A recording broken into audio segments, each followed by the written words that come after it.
간혹 은혜 받고요. 은혜 많이 받고 나면 신학하라는 권면 듣고서 신학했다는 분들이 계셔요. 예. 여러분, 어떤 말씀이든 순종한다는 건 참 귀합니다.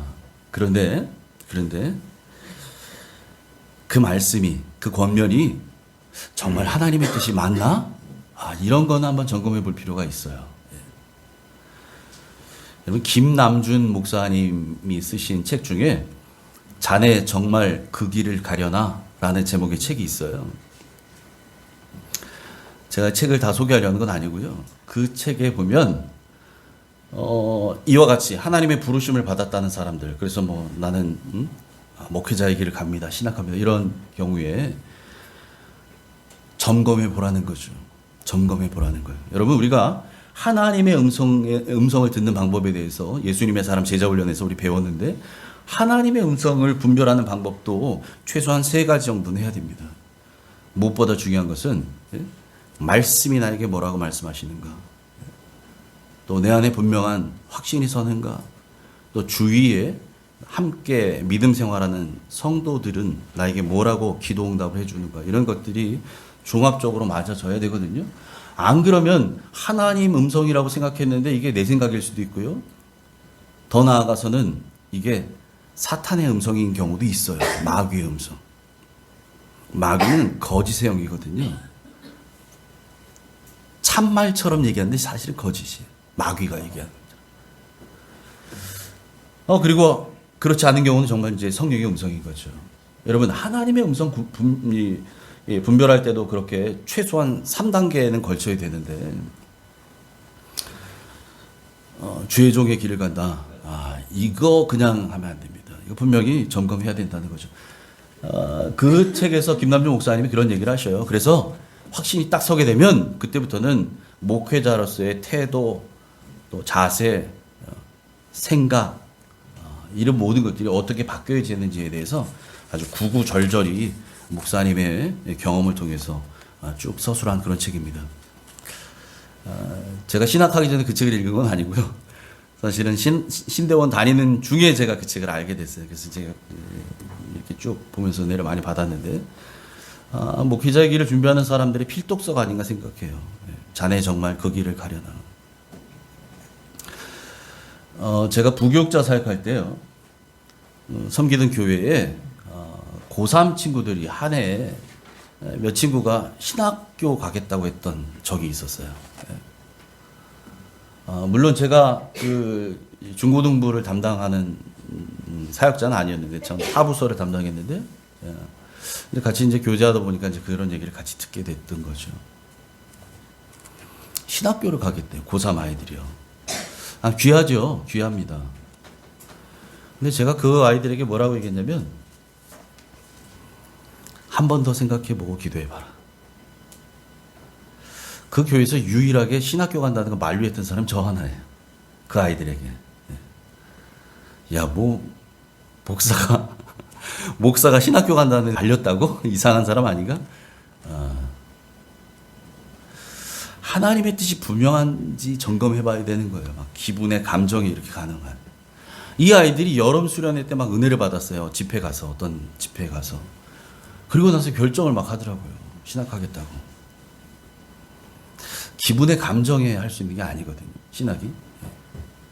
물론 신학 공부는 할 수 있어요. 그런데 이게 말이죠, 목사라는 직업 하나, 직업을 얻기 위해서 가야 되는 과정인 것처럼 신학하는 거, 그건 다시 한번 재고해 봐야 된다는 거죠. 더욱이 목회자라고 하는 길은요, 목회자는 누가 가라 그래서 될 수 있는 게 아니고요, 내가 가겠다고 해서 되는 것도 아닙니다. 제가 해보니까 알겠어요. 제가 해보니까. 목회는 전적으로 성령님이 하십니다. 아멘. 이거는 틀림없는 사실이에요. 목회는요, 목사의 재주로 하는 거 아니고요, 무슨 이 언변으로 하는 것도 아니고, 경험으로 하는 것 더더욱 아닙니다. 돈으로 하는 거 천만의 말씀이에요. 성령님이 하셔야 돼요. 성령님이. 그래서 성령님의 도움 없이 목회하는 거 처음에 어느 정도는 할 수 있을지 몰라요. 사람 모으는 것도 할 수 있을지 몰라요. 그런데 결국은 그런 일 다 뭐가 되느냐? 사람의 일이 되고 말아요. 그건 성령의 일이 아니에요. 사람의 일로 끝납니다. 자, 그런데 어떻게 성령님이 행하실 그 일을 맡아서 대리해야 될 그 목회 사역을 한다는 사람이 이 하나님의 부르심 없이 사람의 계획만으로 할 수 있겠어요?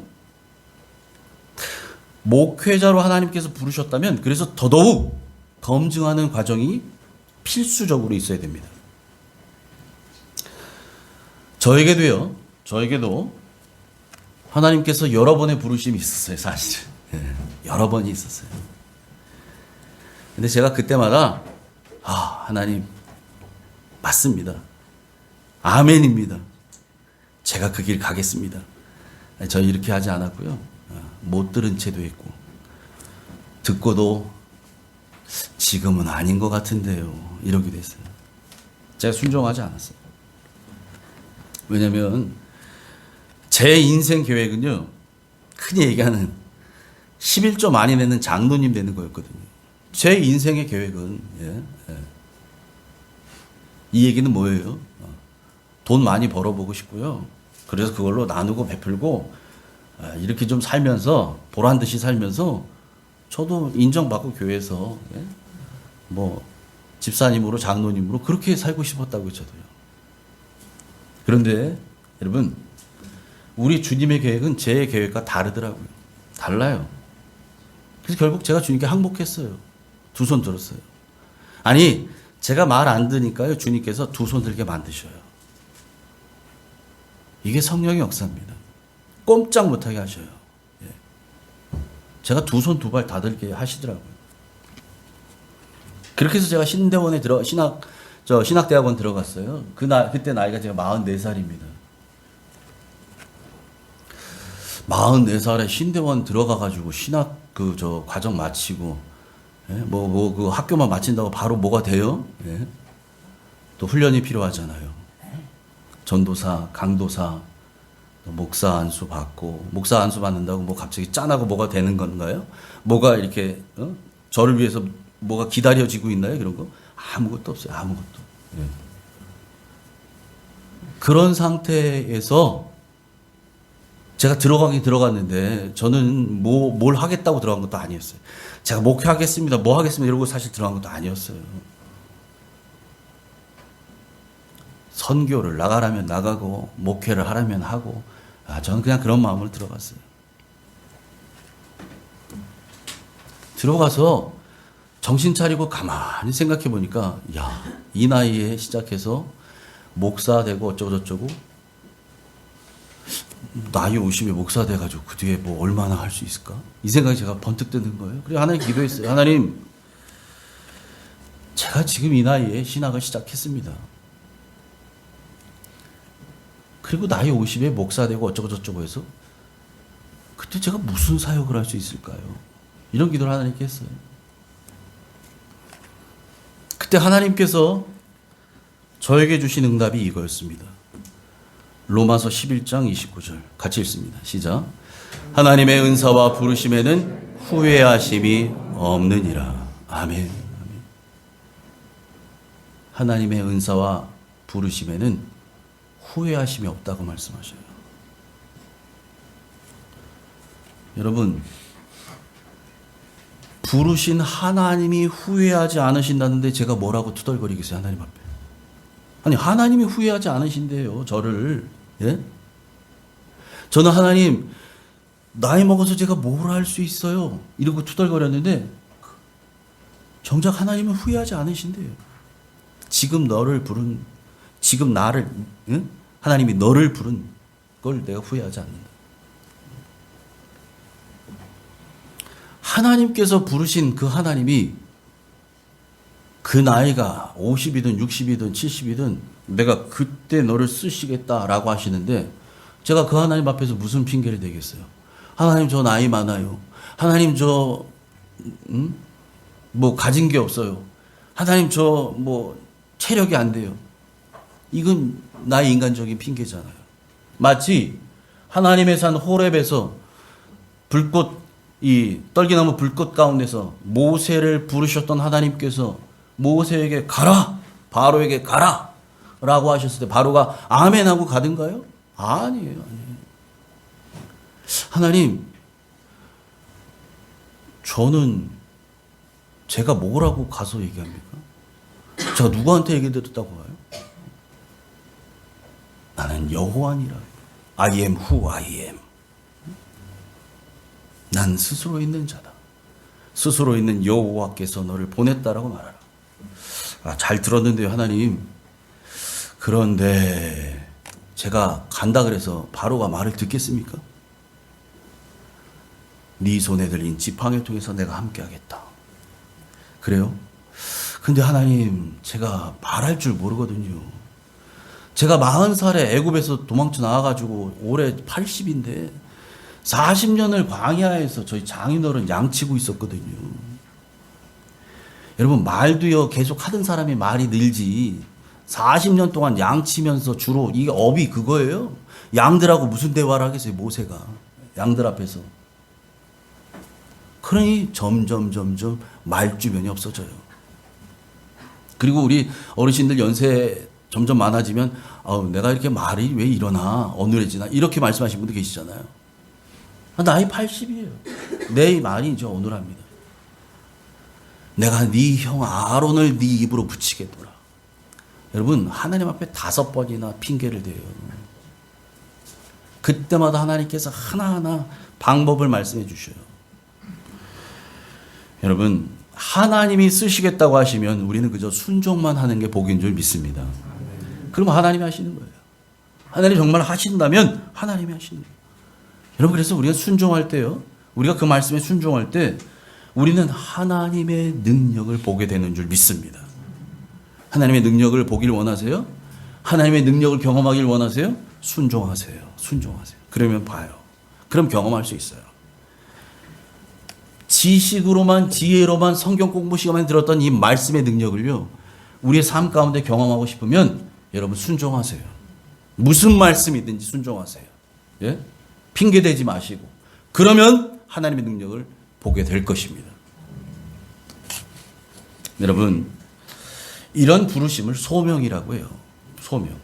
그런데 소명이요, 제가 말씀드린 것처럼 목회자로서의 부르심만을 말하는 거 아니에요. 예? 소명 그러면 막 대단한 목회자, 선교사 이런 부름만을 소명이라고 우리 생각하기 쉽잖아요. 그렇지 않습니다. 우리 모두는 소명받은 사람들이에요. 왜? 여러분, 소명이란 이런 거예요. 하나님께서 우리에게 맡겨주신 그 사명을 감당할 수 있도록 필요한 은사도 주시고 달란트도 주시고 능력 주시고 필요한 모든 것을 공급해 주셔서 그 사명을, 그 일을 감당하도록 부르시는 것, 그것을 소명이라고 그래요. 예? 영어로 콜링이라고 하잖아요. 부르신 게 부르셨어요. 목사로만 부른 사람을 소명받았다고 얘기하지 않아요. 그러니까 여러분, 저나 여러분이나 우리 모두는 이 하나님의 부르심, 하나님의 소명을 받은 사람인 줄 믿으시기 바랍니다. 아멘. 소명받은 사람들이죠. 그래서 바울이요, 그렇게 하나님의 부르심을 받은 성도들에게 다음과 같이 권면합니다. 17절 같이 읽습니다. 시작. 오직 주께서 각 사람에게 나눠주신 대로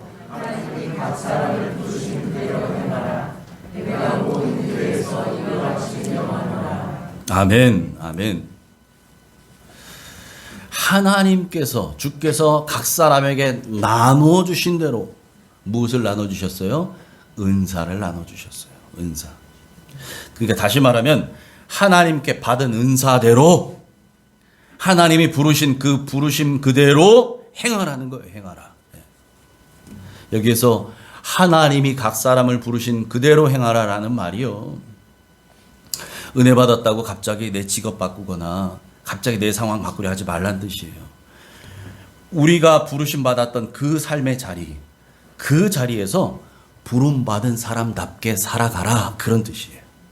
여러분, 그래서 이 구절을요, 제가 새 번역 성경, 여러분 이해하기 쉽게 새 번역 성경으로 한번 준비해 봤어요. 가운데 요 토마, 하나님이 각 사람을 부르신 그대로 행하라, 이것을 새 번역 성경에서는 이렇게 번역합니다. 같이 읽습니다. 시작. 하나님께서 부르신 처지 그대로 살아가십시오. 이해가 되시나요? 하나님이 여러분을 부르신 그 처지 그대로 살아가라는 거예요. 갑자기 뱁새가 황새 따라가려고 하다가 우리말에도 뭐예요? 가랑이 찢어진다 그러나? 그러려고 하지 말라는 거예요. 나를 부르신 그 처지 그대로 거기에서 살아가라. 이 말은 그곳에서 하나님의 영광을 위해 살아가라는 거예요. 여러분, 이게 단순히 직업만을 얘기하는 게 아니에요. 우리 지난 시간에 뭐에 살펴봤냐면 결혼 또는 이혼, 이 문제에 대해서 지금 2시간 앞에서 살펴봤어요. 결혼에 관한 것, 이혼에 관한 것. 거기서 뭐라고 얘기하시냐면 결혼한 사람은 결혼한 그대로, 예? 또 뭐 상처를 했던, 이혼을 했던, 아니면 뭐 모태솔로건 뭐건 간에 혼자인 사람은 혼자인 채로 얼마든지 하나님의 부르심을 따라 하나님의 뜻에 순종하며 주님의 영광을 위해서 살아가라는 거예요.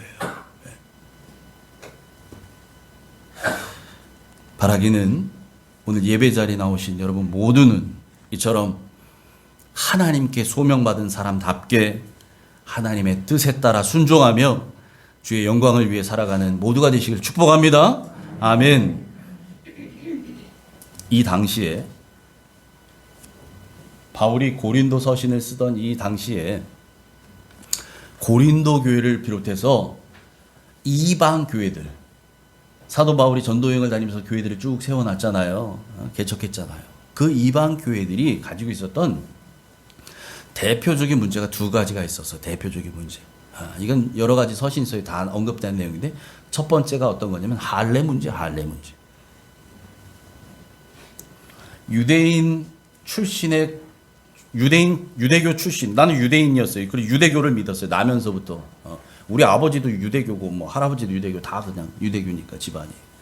그랬던 사람들 중에서 예수 그리스도를 믿고 기독교인, 그리스도인이 된 사람들이 있었어요. 그 교회 안에. 개종한 거죠. 이 개종한 유대인 그리스도인들 중에서도 마음속에 어떤 게 있냐면 어려서부터 자기들도 배워왔고 그대로 행해왔던 할례라고 하는 거. 유대인 남자들은 나면서 8일 만에 할례를 행합니다. 바울도 그렇게 말하잖아요. 난 난지 8일 만에 할례 받았다. 모든 유대인 남자는 할례를 받도록 되어 있어요. 이게 하나님께서 명령하신 거거든요. 유대인들에게. 그 모세를 통해서 주셨던 율법에 있는 규정이잖아요. 그래서 유대인 그리스도인들은 자기들이 믿음으로 구원받는다라는 사실을 믿지만 그것이 틀린 건 아니지만 그래도 분명히 모세를 통해 주셨던 율법에 하나님은 할례 받으라고 했으니, 그리고 우리도 어려서부터 다 할례 받았으니 이방인 그리스도인 된 김집사, 박집사, 당신들도 할례 받아야 된다 이렇게 주장했어요. 그 당시. 이게 교회 안에 큰 시험거리예요. 예. 왜냐면 할례가 그냥 단지 그냥 우리가 얘기하는 것처럼 남자 생식기 표피를 잘라낸다 이 정도가 아니고, 여러분 이 당시의 문화가 그리스 로마 문화, 특히 로마로 넘어가면서 여러분 이게 목욕 문화가 발달해요. 목욕 문화. 오늘날도 여러분 친한 사람들은 같이 목욕하고 이 정도 되잖아요. 남자들도 보면. 예? 그 정말 친한 사람들은 그렇게 합니다. 이 목욕이라고 하는 이게 뭐 대중 사우나탕 물이 생각하는데 이 당시에 목욕 문화는 사교회장이었어요. 사교회장. 거기에서 사람을 사교해요. 거기서 있다는 사람들. 그러니까 거기에서 종들은 다 목욕하는 걸 다 섬기고 다 서빙하고. 예? 거기에 로마 시민들은 목욕을 즐깁니다. 사회 활동이 거기서 일어나요. 요즘 뭐 경제활동 뭐 좀 하려 그러면 뭐 골프장 가야 된다 그러잖아요. 예. 아마 그 정도, 그거보다 더한 그게 목욕. 근데 여러분 목욕탕 들어가서 뭐 옷 다 차려입고 목욕하는 사람 있어요? 뭐 중요한 것만 가렸지만 사실은 진짜 물속에 들어가 어쩌다 보면 다 벗고 보게 되잖아요. 할례 받았다는 것은 이 그리스 로마 문화 속에 있던 사람들 눈에 봤을 때 저건 김 씨가 원래 안 그랬는데, 김 사장이 원래 안 그랬는데 뭐야 저거? 저거 이교도가 된 거야? 그들 입장에서 봤을 때는. 그래서 그 사회에서 왕따가 되는 거예요. 그게 쉬운 문제가 아닙니다. 그래서 여러분 서신서에 보면 계속해서 할례가 의미 없다는 얘기를 계속하고 있잖아요. 오늘 본문에도 그 얘기를 해요. 뿐만 아니라 여러분 그 당시에 노예제도가 있었어요. 로마시 같은 경우에는 로마 시민보다 노예 수가 더 많았다고 하잖아요. 자료에 의하면. 그러니까 로마 시민 한 사람을 이 돕는 노예들이 하나 이상 되는 거예요. 한 명, 두 명씩 나를 도와주는 거예요. 그런데 예수 그리스도의 복음은 자유인들에게만 전파된 것이 아니라 노예들에게도 전파됐거든요. 종들에게도. 그렇게 해서 예수를 믿고 이제 영접하고 구원받아서 교회의 지체로 들어온 사람들 중에, 성도들 중에 노예 출신들이 있어요. 노예 출신들. 예. 그런 사람들이 있었다는 거죠. 이런 것들이 그 교회 안에서, 이방 교회 안에서 또 하나의 문제로 이제 대두되기 시작하는 거죠. 그래서 그것 때문에 오늘 바울이 이야기합니다. 뭐라고 얘기하느냐? 18절부터 20절 같이 읽습니다. 시작. 할례자로서 부르심을 받은 자가 있느냐? 무할례자가 되지 말며. 무할례자로 부르심 받은 자가 있느냐? 할례를 받지 말라. 할례 받는 것도 아무것도 아니요 할례 받지 아니하는 것도 아무것도 아니로되 오직 하나님의 계명을 지킬 따름이니라. 각 사람은 부르심을 받은 그 부르심 그대로 지내라. 아멘. 아니 나는 내가 원해서 유대인으로 태어난 게 아니에요. 그냥 태어나 보니 나는 유대인이야. 우리 아버지도 유대인이고 어머니도 유대인이네. 유대인 가정에 태어난 거예요.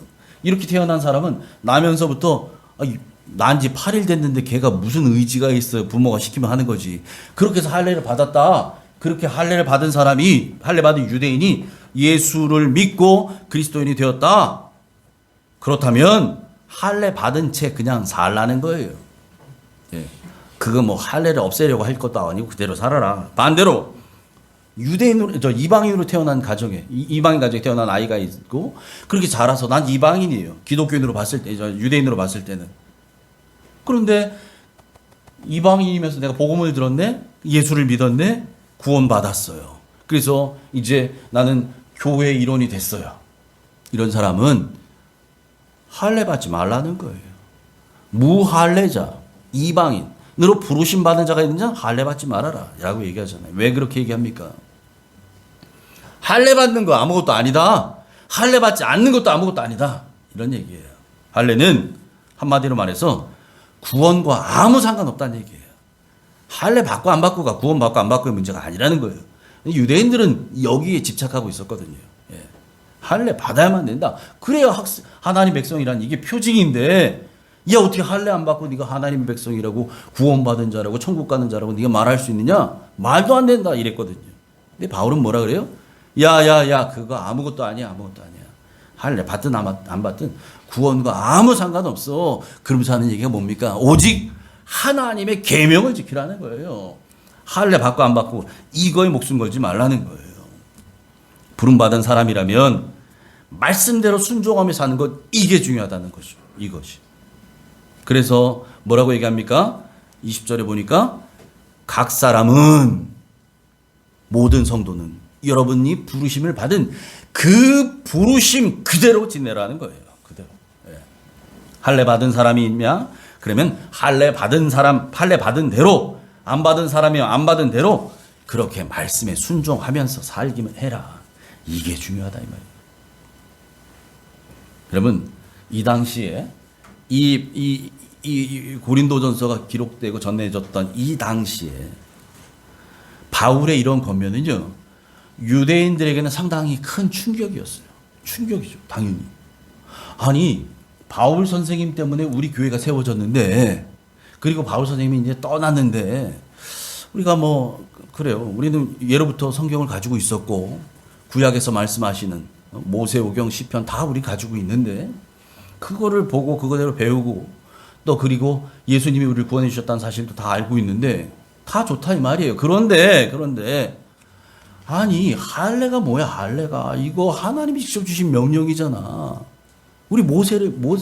우리의 조상 모세를 통해서 직접 주신 얘기인데, 아니 그러면 바울 선생님은 하나님의 명령을 어기라고 우리에게 말씀하시는 거예요, 지금? 이렇게 이해가 되는 거죠. 유대인들 입장에서는. 그러니 이게 충격이죠. 아니, 여러분, 하나님이 명령하셨는데, 교계의 지도자 한 사람이 그거 필요 없다, 필요 없다. 그거에 연연하지 마라. 이렇게 말하는 거예요. 그러니까 유대인들 입장에 이게 충격이죠. 자, 그렇다면 바울은 왜 이런 권면을 했을까요? 왜 이렇게 권면했을까요? 당시의 유대교인들은 하나님의 말씀, 이 계명을요, 제가 지난 시간에 설명했죠. 문자적으로 받아들입니다. 문자적으로 그대로 받아들여서 해석한 계명.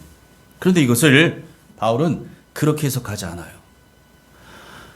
그 하나님께서 모세를 통해서 흔히 얘기하는, 우리가 표현하건대 구약시대에 주셨던 그 계명을 오늘 살아가는 우리에게 어떻게 작용할까는 예수 그리스도라고 하는 필터를 통해서 걸러내는 거예요. 예? 필터링 한다 그러죠, 여러분. 걸러내는 거. 예수 그리스도라고 하는 필터를 통해서 걸러내는 거예요. 왜? 오늘의 현실에 맞게. 그렇게 재해석해서 그 말씀을 구분하고 있는 겁니다. 그래서 바울이 할례에 대해서 로마서에서 이렇게 말하고 있어요. 로마서 2장 28절, 29절 상반절 같이 읽습니다. 시작. 무릇 표면적 유대인이 아니요 표면적 육신의 할례가 아니니라.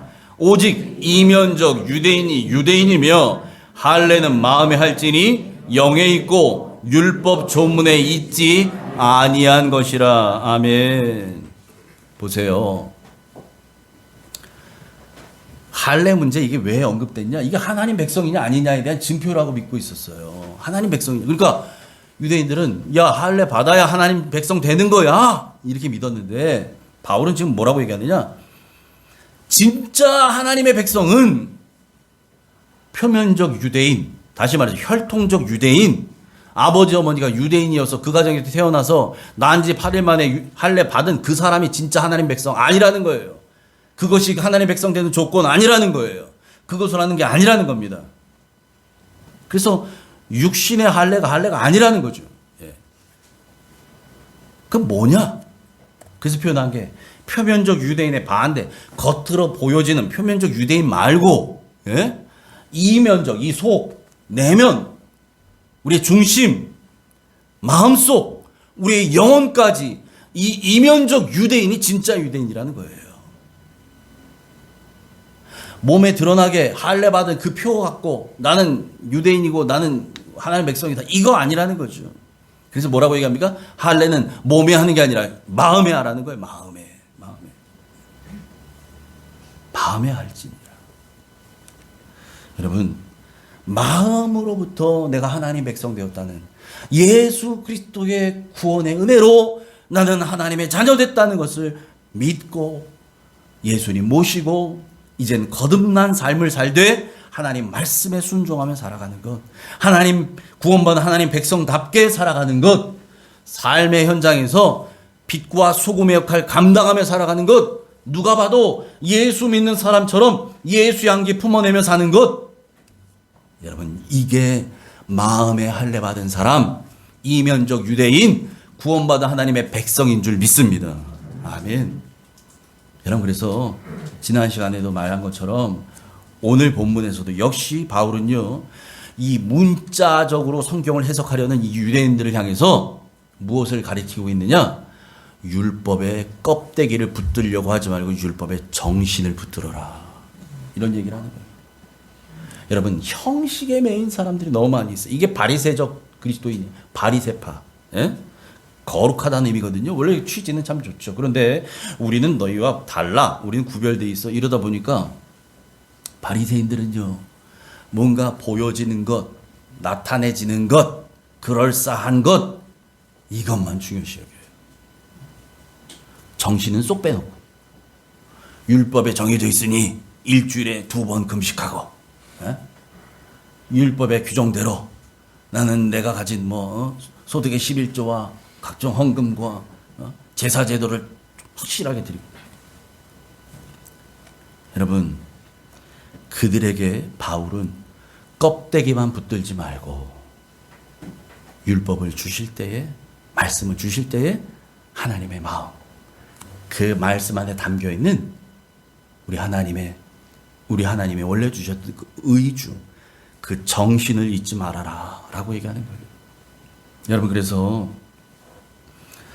구원과 아무 관계없는 할례 문제 가지고 따지지 말고 말씀에 순종하는 삶을 살아라, 이렇게 권면합니다. 그래서 성경은 뭐라고 얘기합니까? 우리에게 순종이 제사보다 낫대요.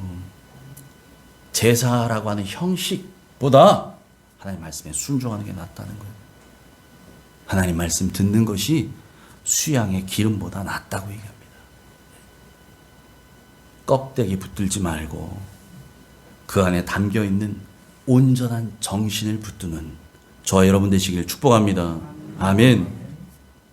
이어서 바울이 이제 두 번째 문제를 언급하는데, 이 두 번째 문제가 그 이방 교회 내에 이 팽배에 있었던, 아까 제가 말씀드렸죠, 사회적 신분의 문제예요. 우리는 교회 안에서 다 형제님, 자매님, 형제 자매라고 하고 우리 한 가족이라고 말하고 하는데, 근데 이 안에 나는 시민권을 가지고 있는 시민인데, 자유인인데, 옆집에 종이 와 있네? 뭐 돌쇠도 있고 마당쇠도 있고 머슴들이 와 있어요. 같이 근데 우리 형제 자매 뭐 이래야 되는 거예요. 이 안에서도 불편한 문제들이 생기기 시작하는 거죠. 자, 그걸 통해서 오늘 바울이 그들을 딱 그 문제를 지적하는데 21절, 22절 같이 읽습니다. 시작. 내가 종으로 있을 때에 부르심을 받았느냐? 염려하지 말라. 그러나 내가 자유롭게 될 수 있거든 그것을 이용하라. 주 안에서 부르심을 받은 자는 종이라도 주께 속한 자유인이요. 부르심을 받은 자는 그리스도의 종이니라. 아멘. 자, 그러니까 내가 종의 신분으로 있을 때에 복음 듣고 예수님 영접했다면, 그렇게 부르심 받았다면 종으로 계속 머무르라, 이런 얘기예요. 왜? 오늘 뭐라고 얘기합니까? 주 안에서 부르심 받은 자는, 내가 원래 출신과 신분이 종일지라도 나는 그리스도 안에서 자유인이기 때문에 그렇다는 거예요. 더 이상 종 아니라는 거예요. 주 안에서 부르심 받은 자는 종이라도, 그 사람 원래 신분이 종이라 할지라도 주께 속한 자유인이다. 주님 안에 있을 때는 다 자유인이 된다는 거죠.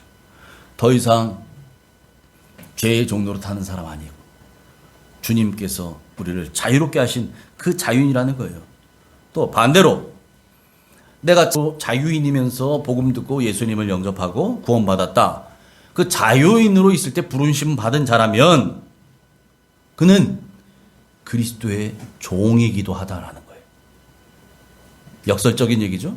난 분명 자유인인데 복음을 듣고 예수를 영접하고 이제 그리스도인이 됐어요. 그랬더니 이제는 종이래요. 누구의 종? 그리스도의 종이라는 거예요. 그러니까 여러분, 내가 종이냐 자유인이냐 이런 신분의 문제, 이것 또한 구원과 아무 관계없다는 거예요. 머슴이면 구원 못 받고 자유인이면 구원 받고 이런 거 아니라는 거예요. 그것과 아무 관계없어요. 할례도 관계없는 것처럼 얘도 관계없어요. 왜 그렇습니까? 구원은 우리의 신분을 따라 받는 게 아니고 오직 하나님의 은혜로 받기 때문인 줄 믿습니다. 출신이 뭐가 됐던 이거 전혀 문제되지 않아요.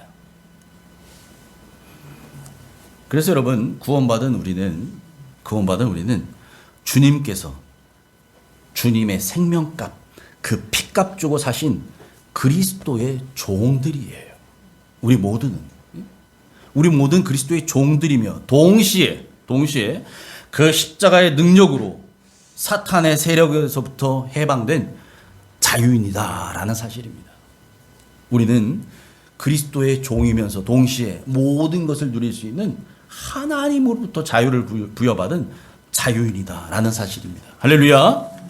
여러분, 그러니까 세상에서의 무슨 신분, 또 뭐 지위 고하, 이런 거 천국 가는 거하고 전혀 관계없어요. 전혀 관계없어요.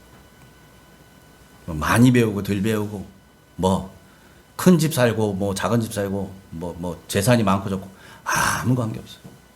그것 때문에 구원받는 거 전혀 아니에요. 전혀. 여러분, 우리 모두는 바로 예수님의 생명값으로 속량은 값을 치른 거예요. 우리가 죽어야 될 죄값, 죽음의 값을 예수님이 당신의 생명값으로 대신 갚아주셨어요. 속량받아서 구원받은 존재들인 줄 믿으시기 바랍니다. 아멘. 23절, 24절 같이 읽습니다. 너희는 값으로 사신 것이니 사람들의 종이 되지 말라. 형제들아, 너희는 각각 부르심을 받은 그대로 하나님과 함께 거하라. 아멘. 아멘. 우리 지난달 초에 국내 성지 순례를 다녀왔지요. 하나님 은혜 가운데 잘 다녀왔고 감사한 시간을 보냈는데, 둘째 날 우리가 들렸던 곳 중에 하나가 김제에 있는 금산교회라고 하는 곳을 들렸습니다. 기역자교회, 별명이 기역자. 기역자 형태로 돼 있었죠. 예배당이. 왜 그랬냐? 남자 여자가 남녀 7세 부동석 뭐 이런 거 있었잖아요, 옛날에.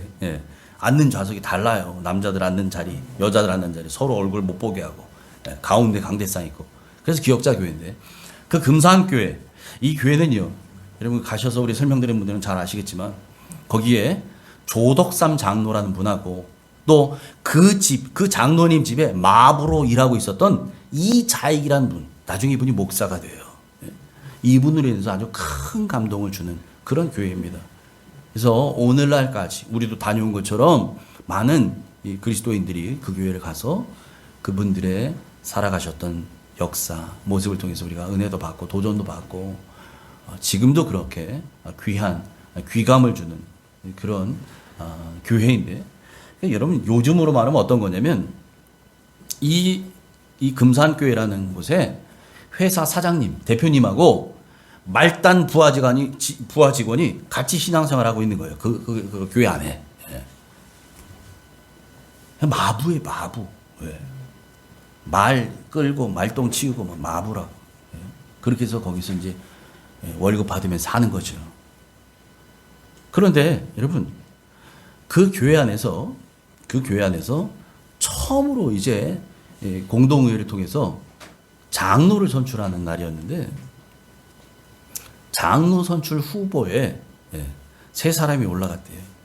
그 세 사람 중에 조덕삼, 또 이자익, 또 다른 한 분 올라갔는데, 많은 사람들이 이제 기대했을 거 아니에요. 누가 봐도 나이로 보나 인품으로 보나, 이 조덕삼 장로란 분은 아버지, 그 할아버지 때부터 부자였어요. 이분들이 원래 출신이 여기 분이 아니고 이북 분이었어요. 이북 쪽 분이었어요. 거기서 큰 사업을 하던 분이었습니다. 그런데 얘기를 듣자 보니 이 김제라고 하는 곳에 금광이 있고 금이 나온다는 거죠. 거기에 막 이제 사금도 나오고 막 이런 것들이 있어서 이제 새롭게 업종을 바꾼 거죠. 금 사업에 투자해 보자. 이래갖고 모든 것을 정리하고 내려온 거예요, 집안이. 그래서 거기에서 차린 거예요. 거기에서 이제 아예 털을 잡은 거죠. 잡고 거기서 아무튼 복음을 듣게 되고 거기에 교회를 세우고, 그렇게 선교사님을 만나서 그렇게 해서 거기 교회 세우고 섬기는 거죠. 나이로 따지면요, 이 조덕삼 장로님이 그 집에서 기르던 일하던 이자익 씨보다도 제가 지금 정확히 기억이 안 나는데 14살인가 6살이 더 많아요. 아주 훨씬 더 연장자시고 높죠. 인품도 있고 또 가진 것도 많고, 그거 가지고 무슨 구두쇠로 사신 게 아니고 다 베풀고 나누고 이렇게 살아오셨던 분이에요. 그러니 그 교회 사람들이 기대할 때, 생각할 때, 야, 이번에 우리 교회 장로님은 틀림없이 우리 조덕삼 우리 영수님, 여러분 장로 밑에 그 당시에는 영수라는 제도가 있어요. 오늘날로 말하면 안수집사 같은 거죠. 그분이 되실 거야. 뚜껑이 열렸는데 알고 보니 조덕삼 영수가 떨어지고 이자익, 그 집에서 마부로 일하던 이 사람이 장로가 됐어요. 여러분 얼마나 충격이었을까요? 그 발표될 때. 일꾼 세우고 직분자 세울 때, 그래서 교회 안에는 시험에 바람이 한번 분다 그러잖아요. 예? 누구는 되고 나는 떨어져? 내가 이 교회 다니나 보자. 흥! 이러고 떠나고. 예? 여러분, 이 직분이요, 대단한 감투라고 생각하니까 그래요. 내가 감투 쓴다고 생각해요. 막 장로만 막 어마어마한 감투 써. 뭐 나한테 없었던 뭐 권세가 생기는 줄 알아요. 사실은 더 많이 일하라고 준 거예요. 지금까지 일 한 3가지 하셨으면 이제는 5가지, 10가지 하셔야 됩니다. 이래서 직분을 드리는 거라고요. 우리 권사님들, 안수 집사님들, 여러분들 그래서 직분 받으셨다는 사실을 잊지 마시기 바랍니다. 아멘이 너무 작네. 이게 맞는 얘기예요. 여러분, 제가 없는 얘기하는 게 아니라. 그래서 직분 주는 거예요. 여러분, 그렇게 되니까 우리 같아서는, 야, 이분 시험 들었겠다. 근데 아니에요. 조덕삼 씨가 앞으로 나옵니다. 성도님들 앞에 인사합니다. 여러분께서 기도하시고 우리 이자익 영수를 우리 교회 초대 장로로 잘 선택해 주셔서 감사합니다. 우리 함께 하나님의 뜻인 줄 알고 잘 섬기도록 합시다. 인사하고 들어왔어요. 여러분, 그 뒤부터요, 자기 집에서 거의 기른 거나 마찬가지죠. 어릴 때 들어왔으니까. 거기서 자랐어요. 그 이자익 씨를 장로로 섬깁니다. 나중에는요, 그 이자익 장로를 그 교회에서 나중에 그 후에 이 조덕삼 영수도 장로가 돼요. 이 조덕삼 장로가 자기 사제를 들여서 자기 집에서 있었던 그 직업이 마부잖아요. 이 이자익 장로를 평양에 있는 신학교로 보내요. 신학하게. 학비 다 대주고 생활비 대주고 공부하고 돌아오게 목사를 만들어요. 그렇게 목사가 되고 난 뒤에 선교사님이 떠난 그 교회에, 이 금산교회 담임 목사로 이자익 목사를 청빙합니다. 모셔와요. 여러분, 조덕삼 장로는요, 자기보다 먼저 장로된 이자익 장로를 자기 집 마부라고, 내가 키운, 아이였을 때부터 내가 키운 사람이라고 함부로 대하지 않았어요. 또 이자익 장로는요, 자기가 장로가 됐지만 장로 됐다고 갑자기 어깨 힘들어가면서 아니요. 그가 장로가 됐지만 그는 여전히 이 조덕삼 장로 집에 마부로 살았어요. 신학하기 전까지. 그 일 그냥 했어요. 말똥 치우는 일. 내가 교회에서나 장로지. 교회에서 역할 받은 게 장로지. 사역하라고 직분 받은 게 장로지. 집이나 일터에서도 장로 아니라는 거예요. 거기에서도 장로랍시고 어깨에 힘주고 이러지 않았다는 거예요. 여러분, 우리도 우리에게 허락된 이 은사와 직분을 사명으로 알고 최선을 다하시기 바랍니다. 아멘. 이게 사명이에요. 나에게 맡겨주신 사명입니다. 특별히 나를 부르신 그 자리에서 부름받은 그대로 하나님과 함께 거하시기를 축복합니다. 그래서 우리 모두는 각자에게 허락하신 이 믿음의 분량대로 부르신 소명에 충성을 다하는 사랑하는 옥정가족 모두 되시기를 주님의 이름으로 축원합니다. 아멘. 하나님 아버지 감사합니다. 오늘 말씀을 통해 깨닫게 하여 주시니 감사합니다. 하나님은 우리를 아무 조건 없는 우리를, 자격 없는 우리를 그대로 받아주시고 불러주셨습니다. 하나님의 사명을 맡기시고 그 사명 감당할 수 있도록 하나님 은사와 달란트도 주시고 필요한 모든 것 베풀어 주셨습니다.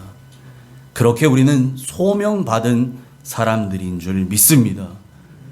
그러므로 하나님, 우리에게 맡기신 그 사명 잘 감당하기 위해 우리를 부르신 그 자리에서 맡은 바 사명 앞에 소명대로 믿음의 분량대로 그 모든 것들 충성을 다하는 우리 모든 옥정 가족들 되게 하여 주시옵소서. 예수님 이름으로 감사하며 기도하옵나이다. 아멘.